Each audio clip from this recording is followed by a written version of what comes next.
ప్రభునందు ప్రియ పరిశుద్ధులకు వందనములు.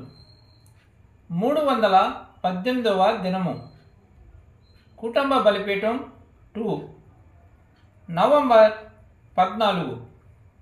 వర్తమానం పేరు ప్రసవ నొప్పులు.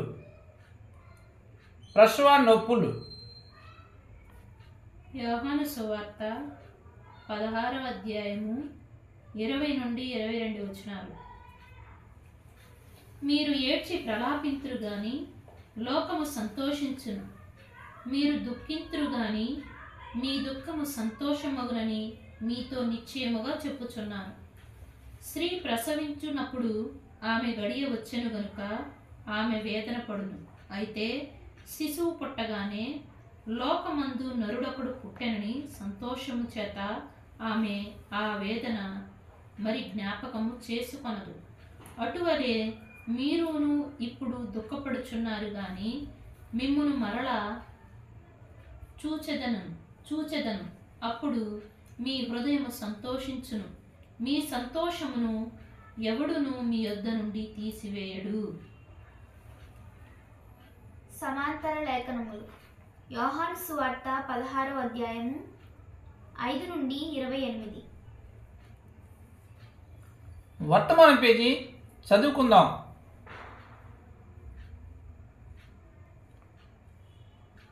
నేను నమ్ముచున్నాను. యేసు దీనిని గురించి మాట్లాడినప్పుడు ఆయన మీకు దుఃఖము కలుగును కానీ మీ దుఃఖము సంతోషంగా మార్చబడును అని తన శిష్యులతో చెప్పినప్పుడు క్రైస్తవ్యం యొక్క పుట్టుక ఉనికిలోనికి రాబోచున్నది అని ఆయన ఎరిగి ఉండెను. నూతనమైనది జన్మించుటకు పాతది మరణించవలసి ఉన్నది. జన్మనిచ్చు ప్రతిదీ ప్రసవ నొప్పులు పడవలసి ఉండును.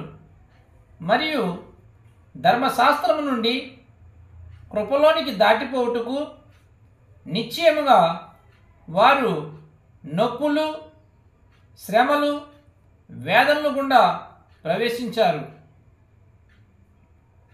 శరీర సంబంధమైన జన్మ ఆత్మీయ జన్మకు సాదృశ్యముగా ఉన్నది. ప్రకృతిలో ఉన్నవి ఆత్మీయమైన వాటికి సాదృశ్యముగా ఉన్నవి. మనము ఈ భూమి మీద చూసినప్పుడు చెట్టు ఎదుగుటకు ఎంతగానో ప్రయాసపడుచున్నది. ఎక్కడో ఒక చోట ఎన్నడూ మరణించని చెట్టు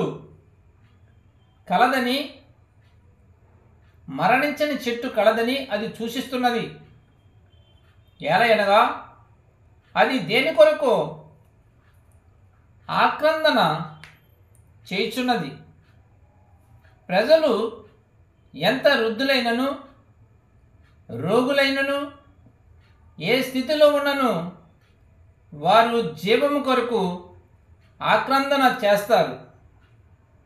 ఎలయనగా మరణము లేని చోటు ఒకటి కలదని అది సూచిస్తున్నది. గమనించండి, అది ఎంత ఖచ్చితంగా ఉన్నదో. 1 యోహాను 5వ అధ్యాయము 7వ వచనములో పరలోకములో సాక్ష్యమిచ్చినది 3: తండ్రి, వాక్యము మరియు పరిశుద్ధాత్మ. ఈ 3 ఒకటే. భూమి మీద సాక్ష్యమిచ్చినవి 3: నీరు, రక్తము, ఆత్మ.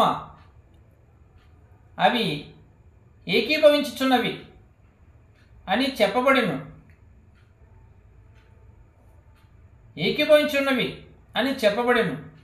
ఇప్పుడు గమనించండి, మొదటి 3 ఒకటే, రెండవ 3 భూ సంబంధమైనవి.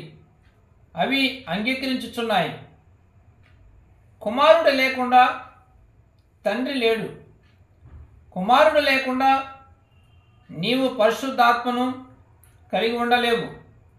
కానీ రక్తము లేకుండా నీరు ఉండవచ్చును, ఆత్మ లేకుండా రక్తము ఉండవచ్చును. మన కాలములలో అది సత్యమని నిరూపించబడినది. నీరు, రక్తము, ఆత్మ, నీతికరణము, శుద్ధీకరణము మరియు పరిశుద్ధాత్మ బాప్తిస్మము. అది స్వాభావికమైన జన్మకు సాదృశ్యము. ఒక స్త్రీ ప్రసవ వేదన పడుచున్నప్పుడు మొదటగా వచ్చినది నీరు, రెండవది రక్తము, తర్వాత జీవము వచ్చును. నీరు, రక్తము, ఆత్మ అది స్వాభావికమైన జన్మలో ఉంటాయి. ఆత్మీయ పరిమాణములో కూడా అదే విధంగా ఉంటుంది. అది నీరు, నీతికరణము, విశ్వాసము ద్వారా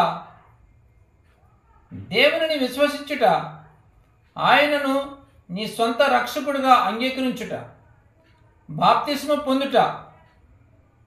రెండవది ఆత్మ శుద్ధీకరణము. దేవుడు లోక ఆశలను, లోక కార్యములను తీసివేసి ఆత్మను పవిత్రపరచును. అప్పుడు పరిశుద్ధాత్మ దిగివచ్చి నూతన జన్మ ఇచ్చును, శుద్ధీకరించబడిన పాత్రను నింపును. ఇలాంటి వాటిలో ఉదాహరణకు మీకు నచ్చనివి తీసివేసి యాపిల్ వంటకమును తినండి. గమనించండి, ఒక గ్లాసు కోలపారములో పడి ఉన్నది. నీవు దానిని తీసుకుని నీ బల్ల మీద నేరుగా పెట్టి నీళ్ళు లేక పాలు పోయవు. లేదు, దానిని పైకి తీయుట నీతికరణము, శుభ్రపరచుట శుద్ధీకరణము.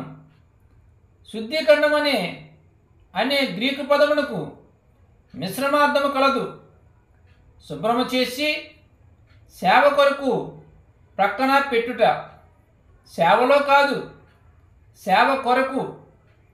తర్వాత దానిని నింపినప్పుడు దానిని సేవలో పెడతావు. దేవుడి పరిశుద్ధ వాక్యం దీవించునుగాక. ఆమేన్.